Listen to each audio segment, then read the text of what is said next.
Hi everyone.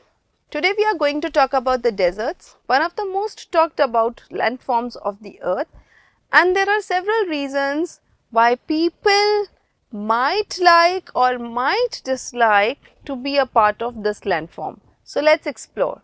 Many people perceive deserts as the land of sand and that has the problem of scarcity of animals and water.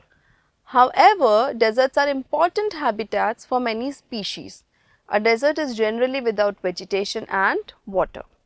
So, those of us who live in regions covered with forest and surrounded by hills may find it difficult to imagine what a desert is really like, because the kind of the place where we are living is so very beautiful and is so abundant with the resources, with all the natural resources, that it is really difficult for us to imagine what life in desert is like.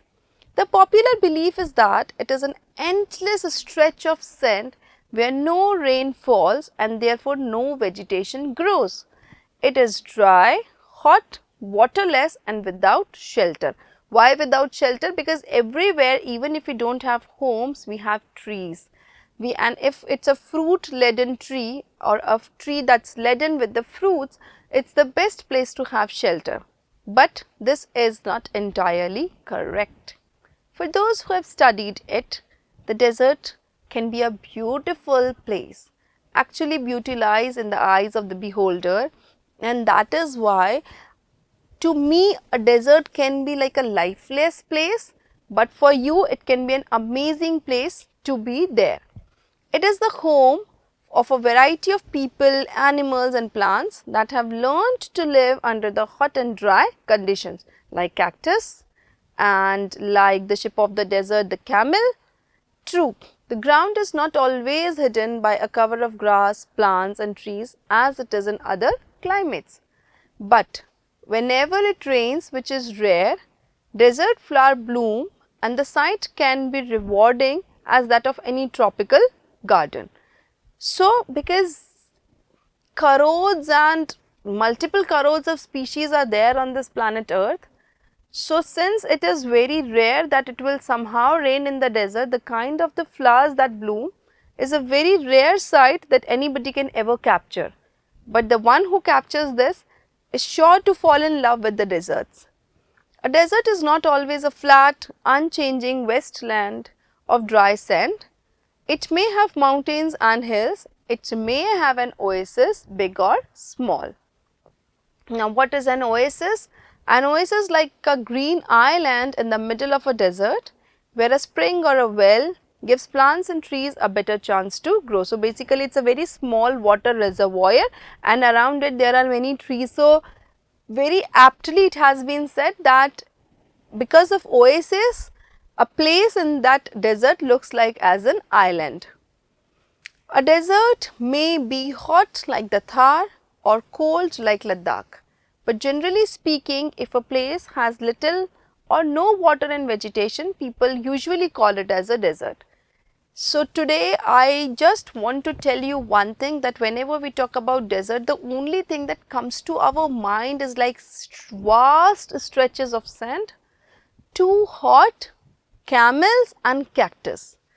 But there are cold deserts also, because it is so cold over there that even at those places like the poles, like the Ladakh, there is no vegetation, and in that kind of temperature it is very difficult for any kind of animal or creature to survive. That is why most of the time they are hidden. Some deserts are almost totally without water. In such places, strong winds blow, raising heaps of sand and depositing them as mounds. They are called as sand dunes that shift and move endlessly across the deserts. Few plants can survive on such dry, shifting sands. All living things need water in order to survive. This I am sure, being the 7th graders, you all know that a human body is made up of water, 70% of our body is water. So, that makes us conclude this thing, that everybody and everything needs water. The few plants and animals that live in deserts have developed the ability to require less water than most plants and animals. The camel, popularly known as the ship of the desert, can drink a lot of water at one time so that it can survive when there is no water. Camels can do without water for days together. The reason is they sweat very little. We sweat because we have to keep our body temperature constant.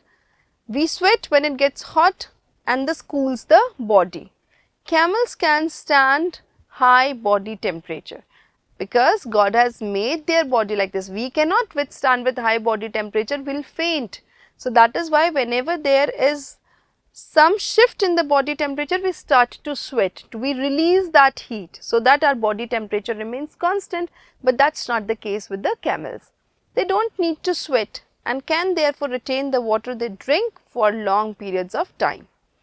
The smaller desert animals do not drink water.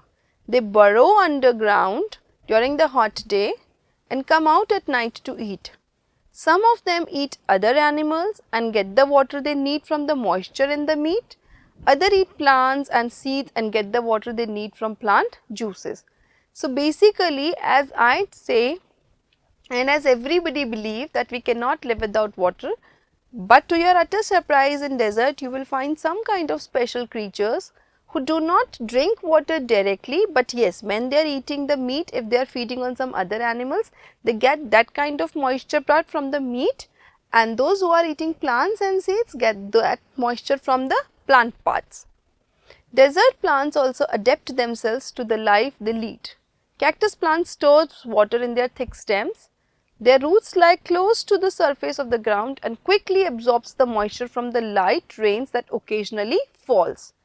The major feature of all deserts is, of course, dryness and variation of the temperature, because during the daytime it is super hot and during the night time it is very cold. So, maybe in daytime the temperature can cross plus 45, plus 50, during the night time at some particular days it might go in minus. In humid climates, the moisture in the air acts like a blanket and protects the earth's surface from the hot rays of the sun.